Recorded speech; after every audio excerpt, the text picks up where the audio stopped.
Eurolingue organizza prossimamente un incontro, un seminario di studi a Palermo. Come si svolgerà e quando sarà l'evento? È un evento che si svolgerà venerdì 31 gennaio appunto all'Università di Palermo nella Facoltà di Lettere, Aula Cocchiara, Lettere e Filosofia.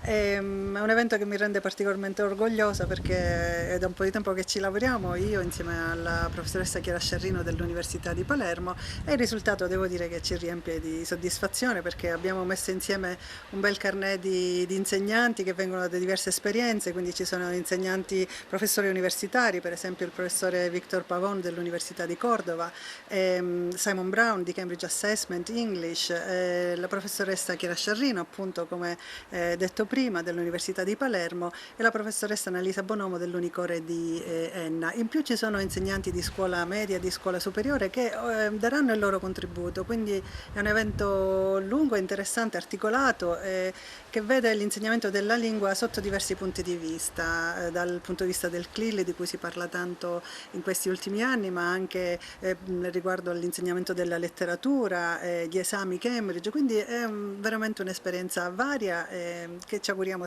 possa essere stimolante e interessante per tutti. Ecco, chi coinvolge? Coinvolge un po' tutti gli insegnanti di lingua di inglese naturalmente, ma anche gli insegnanti che per esempio che non sono specialisti di lingua inglese ma si avvicinano al CLIL e quindi magari insegnano la materia in lingua inglese per cui hanno necessità di acquisire un po' di informazioni, insomma, o anche di fare un po' di pratica di laboratorio.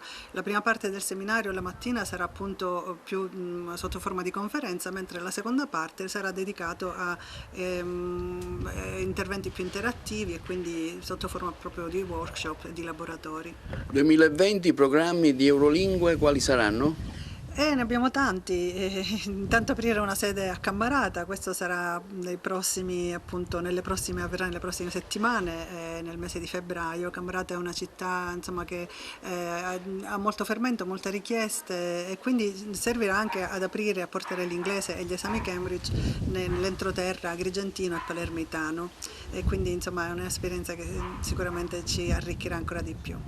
Volevo anche, a proposito della conferenza, ringraziare gli sponsor che oltre a Eurolingue sono appunto l'Università di Palermo, Cambridge Assessment English e International House Palermo. Grazie a loro abbiamo potuto appunto offrire questo evento importante. C'è ancora la possibilità di iscriversi, quindi chi vuole può ancora farlo. Siamo già oltre un centinaio di insegnanti che vengono da tutta la Sicilia, quindi speriamo sia un evento appunto di grande interesse e coinvolgimento per tutti.